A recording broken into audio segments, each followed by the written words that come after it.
નમસ્કાર દર્શક મિત્રો, હું છું રૂપલ લુણીચિયા. સંપૂર્ણ ન્યૂઝમાં આપનું સ્વાગત છે. પાલનપુરમાં આવેલી જોખમી ઇમારતોને ચોમાસા પૂર્વે ઉતારી લેવા માટે નગરપાલિકા દ્વારા મિલકત ધારકોને નોટિસ પાઠવવામાં આવી છે. પાલિકા દ્વારા શહેરની 17 જેટલી જર્જરિત ઇમારતોને ઉતારી લેવા માટે નોટિસ ફટકારવામાં આવી છે. પાલનપુરમાં ચોમાસા પહેલા જર્જરિત બિલ્ડિંગ ધારકોને નોટિસ ફટકારવામાં આવી છે. જર્જરિત દુકાન ધારકો તેમજ મકાન ધારકોને નોટિસ ફટકારવામાં આવી છે. 17 જર્જરિત ઇમારતોને ઉતારવા માટે નોટિસ ફટકારાઈ છે. જો મકાન માલિક પોતે જર્જરિત ભાગ નહીં ઉતારે તો નગરપાલિકા જોખમી ભાગને ઉતારવા માટેની કામગીરી હાથ ધરશે. આગામી દિવસોમાં નોટિસો આપવા માટે નગરપાલિકાએ તૈયારી હાથ ધરી છે. આ અંગે પાલનપુર પાલિકા ચીફ ઓફિસર નવનીત પટેલે જણાવ્યું હતું કે જર્જરિત બિલ્ડિંગમાં આમ તો અમે દર વર્ષે નોટિસ પાઠવતા હોઈએ છીએ, પણ માલિકો હાજર ન હોય, અહીં રહેતા ન હોય, અમે તેમનો નંબર મેળવીને ત્યાં નોટિસો ચોંટાડતા હોઈએ છીએ.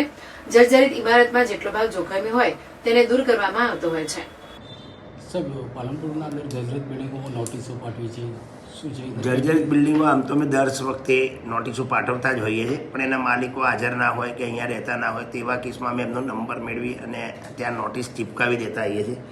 પણ જનરલી જર્જરિત મિલકતમાં અમે એકદમ પાડી નાખવાનો નિર્ણય લેતા નથી, પણ જ્યાં એનો જર્જરિત ભાગ જે ડેન્જરસ ભાગ હોય કે જે ભયજનક હોય, પડવાની તૈયારીમાં, એવો ભાગ અમે જેસીબીથી કે માણસોથી ચડી અને પડાવી દેતા હોઈએ છીએ.